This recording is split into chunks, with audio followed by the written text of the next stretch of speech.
অগ্নিকুণ্ড গ্রামের সন্ধ্যা নেমে এসেছে ভারী হয়ে। আকাশটা কোনো অজানা অভিমানে কালো মেঘে ছেয়ে গেছে। কিছুক্ষণের মধ্যেই মরমর করে বৃষ্টি নামল, তার সঙ্গে কান ফাটানো বজ্রপাত, আর দমকা হাওয়ায় গাছগুলো এপার থেকে ওপার তুলছে। গ্রামের ছোট ছোট বাড়ির উপরে খড়কুটার চাল দমকা হাওয়ায় যেন খড়কুটোগুলো উড়ে উড়ে পড়ছে মাটিতে। বৃষ্টির পানিতে তা ভেসে যাচ্ছে। বৈশাখের ঝড় বৃষ্টিতে গ্রাম বাংলা যেন এক অন্য রূপ নেয়। অগ্নিকুণ্ড গ্রাম এখনো আধুনিকতার ছোঁয়া পায়নি। ফাঁকা ফাঁকা বাড়ি, কাঁচা রাস্তা, রাস্তার মোড়ের মাথায় একটি চায়ের দোকান।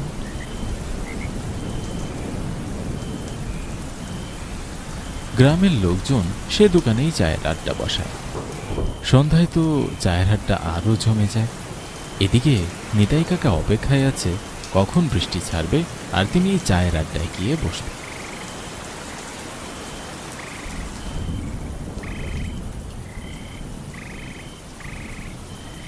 বৃষ্টি একটু থামতে না থামতেই রাস্তায় বের হলেন নিতাই কাকা। ওনার আবার সন্ধ্যায় এক কাপ চা আর বিড়িতে টান না দিলে হয় না। বৃষ্টিটা তেমন একটা ছাড়েনি। ফিরফিরানি বৃষ্টি গাছের পাতায় পড়ে, সেটা আবার ফোঁটা ফোঁটা হয়ে রাস্তায় পড়ে।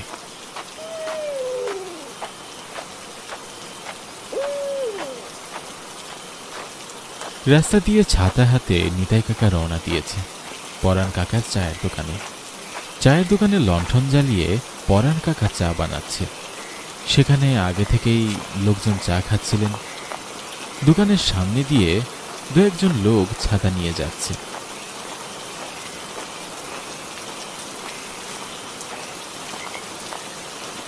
মনে হয় তারা ঝড় বৃষ্টির মধ্যে কোথাও আটকা পড়েছিল।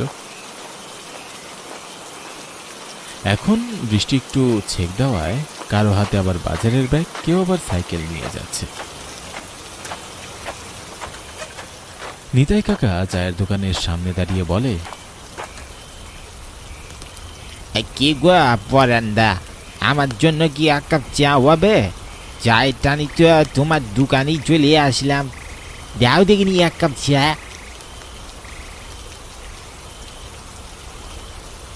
নিতাই কাকার চায়ে চুমুক দেওয়ার শব্দে মনে হচ্ছে যেন তিনি অমৃত পান করছে। একবার করে চায়ের কাপে মুখ লাগিয়ে চুমুক দিচ্ছে আর গল্প করছে। চায়ের দোকানে আগে থেকেই বসেছিল ঝন্টু আর মন্টু।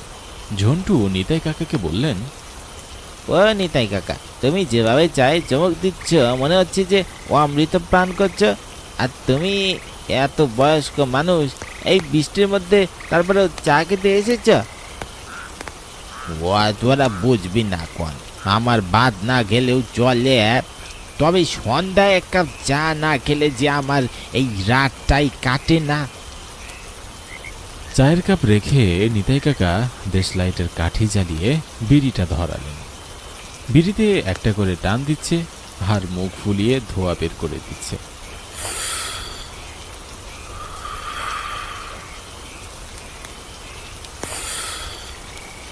বিড়িতে টান দিতে দিতে সে খেয়াল করল সন্ধ্যা শেষ হয়ে রাত নেমেছে। আজ আর বৃষ্টি ছাড়ার নাম নেই, তখনও আকাশ কালো মেঘে ছেয়ে আছে। নিতাই কাকা সেখান থেকে উঠে দাঁড়িয়ে তাদের সঙ্গে কথা বলে। মনে হচ্ছে আজ আর বৃষ্টি ছাড়বে না, আকাশের অবস্থাও তেমন একটা ভালো না, দেখছো না কি জোরে জোরে বজ্রপাত করছে। তোমরা সবাই বাড়ি চলে যাও, এখানে আর থাকা ঠিক হবে না। এখন বলেই কাকা বৃষ্টির পানিতে ছপছপ করে পা ফেলছে। মুষলধারে বৃষ্টি পড়ছে আর মাঝে মাঝে বজ্রপাতের শব্দ।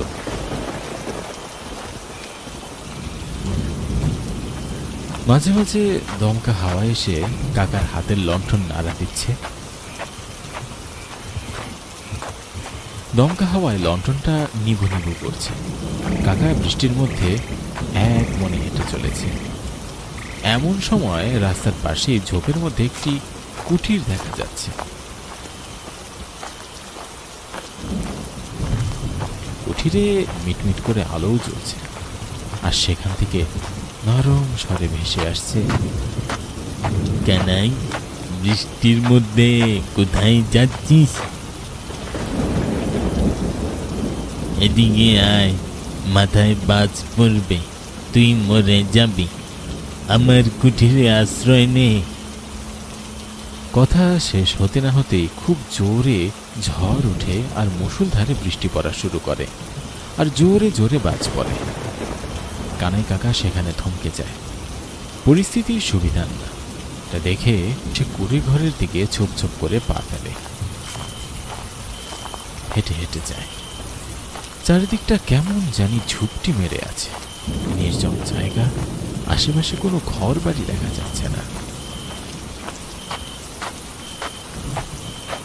চারিপাশটায় গাছপালায় ঘেরা, মাঝে মধ্যে গাছের পাতার মধ্যে থেকে পাখপাখালির পাখা ঝাপটানোর শব্দ পাওয়া যাচ্ছে।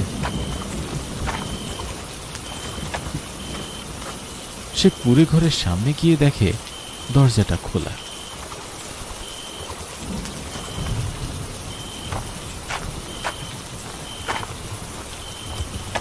সে কুড়ে ঘরে ঢুকে চারিদিকটায় চোখ বুলিয়ে নেয়। সেখানে কাউকেই দেখতে পায় না নিতাই কাকা। তার মনে কৌতূহল জাগে। সে দাঁড়িয়ে একলা মনে বলে, কেউ তো নেই, এখান থেকেই তো ডাকছিল, কিন্তু কাউকেই তো দেখছি না বাবু। কুড়ে ঘরের ভিতরে একটা লণ্ঠন জ্বলছে টিমটিম করে। ভেতরটা কেমন যেন গা ছমছমে এক পরিবেশ। বৃদ্ধ বয়স্ক কানাই কাকা একটু ভয়ে থমকে যায়। বৃষ্টির ঝড়ো হাওয়ায় কেমন একটা আতঙ্ক ভেসে বেড়াচ্ছে। বৃদ্ধ কানাই কাকা আন্দাজ করছে এখানে কিছু একটা ঘটতে চলেছে, কিন্তু কি সেটা তার অজানা। কিছুক্ষণ পর আবারও তার কানে ভেসে আসছে, কিরে নিতাই, এসেছিস? হ্যাঁ,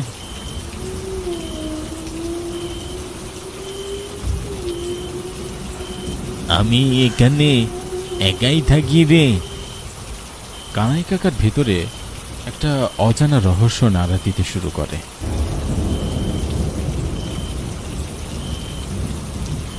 বৃদ্ধ কানাই কাকার মনে অনেক প্রশ্ন জাগে, আর ভেতরটা ভয়ে কেঁপে কেঁপে ওঠে। সময় যাচ্ছে, আর কানাই কাকার বুকের ধকধক শব্দটা বেড়েই চলেছে। এমন সময় কেউ একটা ছায়া মূর্তি অন্ধকারে আবছা দাঁড়িয়ে। কানাই কাকা জোরে একটা দম নিয়ে জিজ্ঞাসা করে, কে রে ওখানে? আমার সাথে তুমি কি আর কি মারছ? আমাকে ডেকে নিয়ে এসে মজা করছ? আমার সামনে এসে বলছি। খুব জোরে দমকা হাওয়া বইতে শুরু করে। নিতাই কাকার হাত থেকে লণ্ঠনটা নিজের অজান্তেই মাটিতে পড়ে যায়। ঘরটা অন্ধকারে ছেয়ে যায়। অন্ধকারের মধ্যে কিছু একটা তার সামনে লাফ দিয়ে পড়ে। নিতাই কাকা সেদিকে তাকাতেই দেখতে পায় একটা ছায়া মূর্তি দাঁড়িয়ে।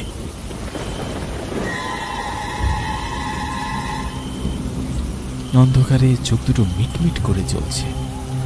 বাহিরে বিদ্যুৎ চমকানোর আলোতে খানিকটা সেই বিভৎস চেহারার ছায়া মূর্তিটাকে দেখা যাচ্ছে। একটা কাঁচা মুরগি হাতে সে বড় বড় দাঁত বের করে কর্মর করে কামড় দিচ্ছে।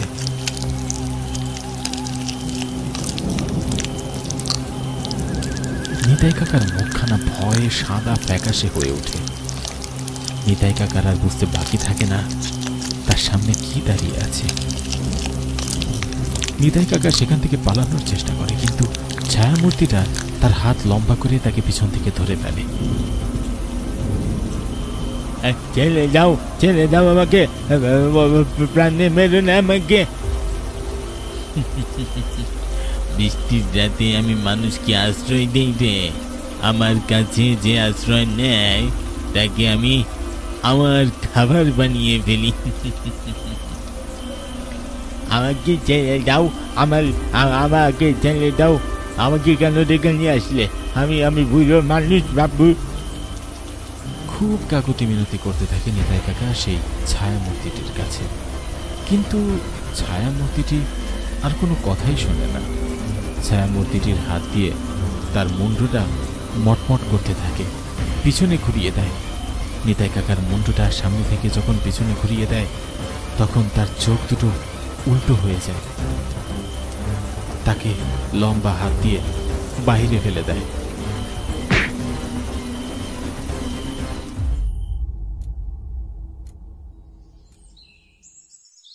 কাদামাটির উপরে নিতাই কাকার নিথর দেহটি পড়ে আছে। তাকে ঘিরে গ্রামের লোকজন নানান কথা বলছে। কেউ বলছে গতকাল বজ্রপাতে নিতাই কাকার মৃত্যু হয়েছে, তো কেউ বলছে অন্য কিছু। গ্রামের লোকের কাছে কাকার মৃত্যুটা একটা রহস্য। আমার কাছে তো ভালো ঠেকছে না, তোমরা যেটাই কও আমার মনে হইতাছে কানাইটার মৃত্যু এমনি এমনি হয় নাই। এই জায়গাটা খুব একটা ভালো না। আবার ফিরে এসেছে সেই বৈশাখের আতঙ্ক। তোমরা দেখতেছ না কাকার গাড়টা কেমন মটকানো? এর আগের বৈশাখ মাসে 2টা লাশ পাওয়া গেছে এইখানে।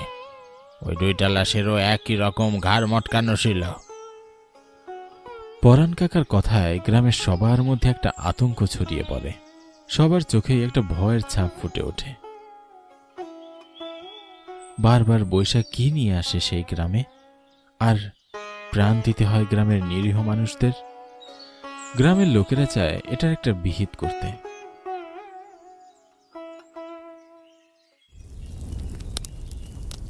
কাকার নিথর দেহখান শুকনো কাঠ দ্বারা চিতায় পুড়ছে।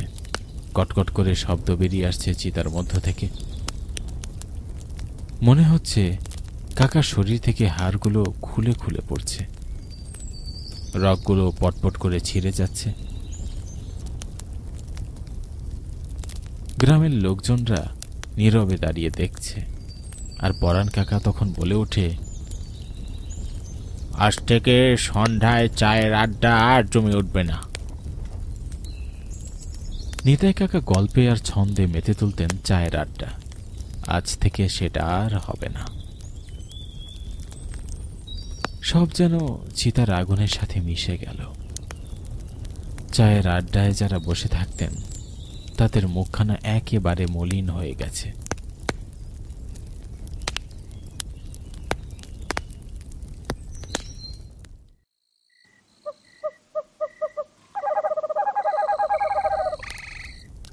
আজ পরাণ কাকার চায়ের দোকানে সন্ধ্যার আসনটা তেমন একটা জমেনি। নিতাই কাকার জায়গাটা ফাঁকা পড়ে আছে। আজও সন্ধ্যার আকাশটা কেমন জানি ভারী হয়ে আছে। কখন জানি আবার বৃষ্টি নামে। ভবানীশ্বর চ্যাটার্জি এই গ্রামের বয়োজ্যেষ্ঠ। ওনার প্রায় 90 বছর বয়স। এখনো পায়ে হেঁটে চলাফেরা করেন। শরীরের চামড়াগুলো কুকরিয়ে এসেছে। তারপরও উনি কোনো কাজে অলসতা করেন না। নিজের কাজ নিজেই করতে পছন্দ করেন। সে কোনো একটা কাজে শহরে গিয়েছিলেন, সেখান থেকেই ফিরছিলেন কাঁধে একখানা ব্যাগ নিয়ে। তার পরনে এক ফতুয়া আর ধুতি, পায়ে এক জোড়া চটি।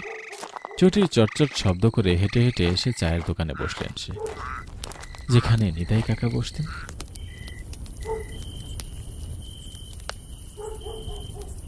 তিনি তাদেরকে বললেন, কি গো ছেলে ছোকরারা, কি খবর তোদের? দেখছিস না আকাশে কালো মেঘে ছড়িয়ে পড়েছে, তারপর তোরা চায়ের দোকানে কি করছিস? হ্যাঁ, কি আর করবো বড় দাদু, আমাদের মনটা তেমন একটা ভালো নেই। তা তুমি কোথা থেকে আসছো দাদু? আমি সেই 7 সকালে শহরে গিয়েছিলাম, 1টা বাজে। দেখ না, ফিরতে ফিরতে সন্ধ্যা হয়ে গেল। তাই ভাবলাম তোদের দোকানে একটু চায়ের আড্ডাতে বসি, তারপর না হয় বাড়ি ফিরবো। কিন্তু তোদের মন ভালো নেই কেন রে? এই বয়সে ফুরফুরে মন রাখতে হয় রে। প্রতিদিনের চায়ের আড্ডাতে এই সময় নিতাই কাকা থাকতেন, আজ যে নিতাই কাকা আর থাকবেন না। কেন রে ছোকরারা, আজ থাকবেন না কেন? কি হয়েছে নিতাইয়ের? বুড়ো দাদু সকাল সকাল শহরে চলে যাওয়ায় গ্রামের খবরটা তার কানে পৌঁছায়নি। চায়ের দোকানে তাদের মন খারাপ দেখে নানান প্রশ্ন করেন বড় দাদু। বড় দাদুর প্রশ্নের জবাব দিলেন পরাণ কাকা। ও বড় দাদু, তোমার মনে আছে ওই বট গাছের নিচটাতে বৈশাখ মাস এসে পরপর দুটি লাশ পাওয়া গেল? সেই একই রকম ঘাড় মটকানো লাশ আজ আবার। সেই লাশটা কার জানো বড় দাদু? কার হে বাছা? আজ আবার কার প্রাণ গেল? আমাদের নিতাই ডাকো, নিতাইদা। লোকটা কাল এরকম সময়ই আমার চায়ের দোকানে চা খেতে এসেছিল, আর সকালে ওই বট গাছের নিচে তার লাশ পাওয়া যায়। ঘাড়টা এমন করে মুটকে দিয়েছে, একদম ঘাড় পিছনে চলে গেছে, আর চোখ দুটো বেরিয়ে এসেছে। বড় দাদু জোরে একটা নিঃশ্বাস ছেড়ে বলে উঠলেন, আরে বৈশাখ মাস আসলে গ্রামে কারো না কারো প্রাণ যায়। এরকম তরতাজা প্রাণ হারানো আর মেনে নেওয়া যাচ্ছে না, এটা বিহিত করতে হবে। বড় দাদু গলা ছেড়ে বললেন, তোরা একবার গ্রামে তান্ত্রিককে নিয়ে আয়। বড় দাদুর কথা শুনে ঝন্টু চিন্তিত স্বরে বলে ওঠে, একে কেন দাদু, গ্রামের তান্ত্রিক কেন আনতে বলছো? নিতাই কাকার মৃত্যুটা কি অন্য কোনো কারণে হয়েছে? বড় দাদু ঝন্টুর কথা শুনে একটু হেসে বলে উঠল, ওরে বোকা, তোর মনে নেই গেল বৈশাখ মাসে আমাদের গ্রামের নির্মলের ছেলে নরাধরের লাশ পড়েছিল ওই বটগাছের নিচে? গ্রামের সেই শোক কাটিয়ে উঠতে না উঠতেই কয়েকদিনের মাথায় আবার আমার জ্যাঠাতো ভাই মরে পড়েছিল। তাদেরও ঘাড় মটকানো ছিল পিছন থেকে। তোরা কি মনে করেছিস সেটা সাধারণ মৃত্যু? না রে, ওখানে কোনো নরপিশাচের বসবাস আছে। তোরা কি একটা তান্ত্রিক নিয়ে আয়, আমি তোদের সঙ্গে থাকবো। আমার বয়স হয়েছে, আমি অত হাঁটা চলা করতে তো পারি না। মন্টু আর ঝন্টু এরা দুই বন্ধু। এরা যেন দুটি আত্মা, একটি প্রাণ। যেখানেই যাক দুজনে একসঙ্গে যায়। তারা দুজন তান্ত্রিকের বাড়িতে যাওয়ার জন্য রওনা দিয়েছে। তারা রাস্তা দিয়ে হেঁটে হেঁটে যাচ্ছে, পাশ দিয়ে অনেকেই সাইকেল ভ্যান চালিয়ে যাচ্ছে। দিনের বেলায় গ্রামের রাস্তায় অনেকেই চলাচল করে। কিছু ছোটখাটো যানবাহনও দেখা যায়। রাস্তার পাশে দু একটা বাড়িও দেখা যাচ্ছে, দোতলা। আর মোটামুটি সবগুলো বাড়ি খড়কুটো দিয়ে ছাওয়া। তারা হাঁটতে হাঁটতে তান্ত্রিকের বাড়ির দরজায় গিয়ে পৌঁছায়। তার দরজার শিকল ধরে ঠকঠক করে শব্দ করে মন্টু। আর ঝন্টু দাঁড়িয়ে থেকে বলে, কি গো, বাড়িতে কেউ আছো? কেউ সাড়া দিচ্ছ না কেন? তান্ত্রিক তার ঘরের জানালায় এসে উকি মেরে ঝন্টুর কথায় সাড়া দেয়। আছে গো, আছে, বাড়িতে মানুষ আছে। কে চাই তোমাদের? তারা তান্ত্রিককে জানায় তাদের খুব জরুরি দরকার। সে বাহিরে এসে শুনলে খুব ভালো হয়। আমাদের বড় দাদু পাঠিয়েছে, তো তুমি একটু বাইরে এসো, তোমাকে সব বলছি। তান্ত্রিক তার সামনে বসেছিল। তাদের কথা শুনে সে জানালার দিকে উকি মারে। সে আসন ছেড়ে হেঁটে হেঁটে গিয়ে দরজা খুলে আর বাহিরে দাঁড়ায়, আর তার সঙ্গে কথা বলে। বল, কি বলবি বল। মন্টু আর ঝন্টু দুজনে সব কথা খুলে বলে তান্ত্রিকের কাছে। তান্ত্রিক তাদের কথা শুনে চোখ বড় বড় করে তাকিয়ে থাকে। তারপর বিস্তৃত স্বরে বলে উঠে, আমি বুঝতে পেরেছি তোরা এখানে কেন দাঁড়িয়ে আছিস। হ্যাঁ, আমি ভেতর থেকে আমার জিনিসপত্রগুলো নিয়ে আসছি, কেমন? এই কথা বলেই তান্ত্রিক হেঁটে হেঁটে ভিতরে চলে যায়। তার তন্ত্রমন্ত্রের জিনিসপত্র ব্যাগে উঠিয়ে নেয়। আবার বাহিরে বেরিয়ে তাদের সঙ্গে হাঁটতে শুরু করে। সময়টা বিকেল। রাস্তা দিয়ে তারা তিনজনই হাঁটছে। তাদের আশপাশ দিয়ে কয়েকজন লোকও যাতায়াত করছে। কারো মুখে কোনো কথা নেই।